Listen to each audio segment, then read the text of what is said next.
మునుగోడు ప్రజలకు అవమానం జరిగినట్టే. అవునా?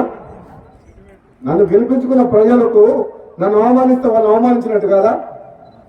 మునుగోడు ప్రజలకు అన్యాయం చేసినా రాజగోపాల్ రెడ్డికి అన్యాయం చేసినట్టే. మీ అందరికి అన్యాయం చేసి ఇక్కడ అభివృద్ధికి నిధులు రాలేదంటే నేను శాసనసభ్యునిగా నేను సంతోషంగా ఉంటానా? అంటే మీకు అన్యాయం జరిగితే నాకు అన్యాయం జరిగినట్టు కాదా? అందుకనే ఎప్పుడంట నాకు అన్యాయం జరిగినా పర్వాలేదు, కానీ మునుగోడు ప్రజలకు అన్యాయం చేయొద్దని గతంలో చెప్పిన ప్రభుత్వానికి ఇప్పుడు కూడా చెప్తున్నా. సరే, నాకు మీరు మాట ఇచ్చినప్పుడు ఇద్దరు, కానీ అప్పటిదాకా మాత్రం మునుగోడు అభివృద్ధికి మాత్రం సహకరించండి, ఒక్క రూపాయి కూడా ఆపచ్చు అంటున్నా. ఇస్తామన్న మాట ఆలస్యమైంది, సమీకరణలు కుదరలేదని అంటుండ్రు.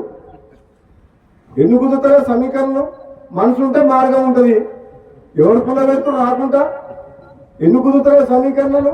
నీకు నన్ను పార్టీలో తీసుకున్నప్పుడు కదా మీ ఇద్దరు అర్థం ఉన్నామని కదా వాళ్ళకు తెలుసుగా. మన పార్లమెంట్ ఎన్నికలప్పుడు రెండోసారి ప్రామిస్ చేసి మాట ఇచ్చినప్పుడు కదా మీ ఇద్దరు అర్థంన్నాయి. అంటే అది ఎట్లుందంటే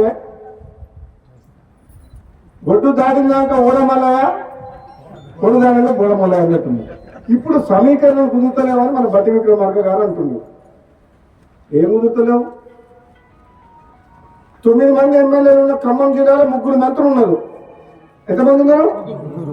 11 మంది ఎమ్మెల్యేలు ఉన్నా నల్గొండకు 3 ఉన్నారు. తప్ప మహబూబ్ గారికి ముఖ్యమంత్రి ఇచ్చినాం కదా మనం. రేవంత్ రెడ్డికి ముఖ్యమంత్రి ఇచ్చినప్పుడు ఇద్దరు తప్పేంది? ఇదే నమ్మడం ఎవరన్నా తక్కువ ఇద్దరికిద్దరే గట్టలమే ఇద్దరం.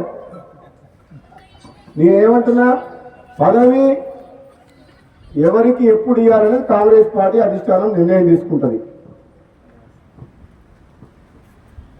ఆలస్యమైనా సరే నేను ఓపిక పడుతున్నా.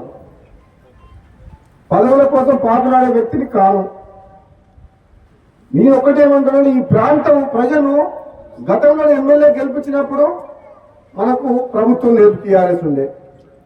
ఇప్పుడు ఎమ్మెల్యే గెలిపించారు, మన ప్రభుత్వం ఉంది. కనీసం ఇప్పుడు ఈ ప్రాంతానికి అన్యాయం చేయొద్దు.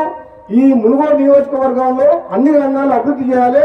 నిజంగా నేను పార్లమెంట్ సభ్యులుగా పనిచేసిన 7 నియోజకవర్గాల్లో, ఎమ్మెల్సీగా పనిచేసిన నల్గొండ జిల్లా మొత్తానికి. అన్ని నియోజకవర్గాలు చూసిన మునుగోడు అంతా వెంటబాటులో ఎక్కడ లేదు. మునుగోడులో రోడ్లు లేవు, ప్రభుత్వ బడులు లేవు, ప్రభుత్వ ఆసుపత్రులు లేవు, కరెంటు సమస్యలు ఉన్నాయి. ఎన్ని రకాల మునుగోడులో మన సాగునీరు కాలువలు ఉన్నాయా? మరి మిర్యాలగూడ, హుజూర్ నగర్, కోదాడ, నాగార్జున సాగర్ ఎట్లున్నాయి కాలువల వాళ్ళకు?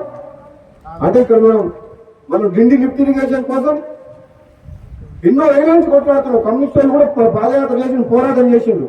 నేను మన ఎమ్మెల్యే అయిన తర్వాత అసెంబ్లీలో మాట్లాడి ఉత్తమ్ కుమార్ రెడ్డి గారు మాట్లాడి డిండికి నీళ్ళు తీసుకురావాలని 1200 కోట్లతో ఏదో రిజర్వాయర్ నుంచి 1200 కోట్లతో సొరంగ మార్గం టెండర్లు పిలిపించినాం.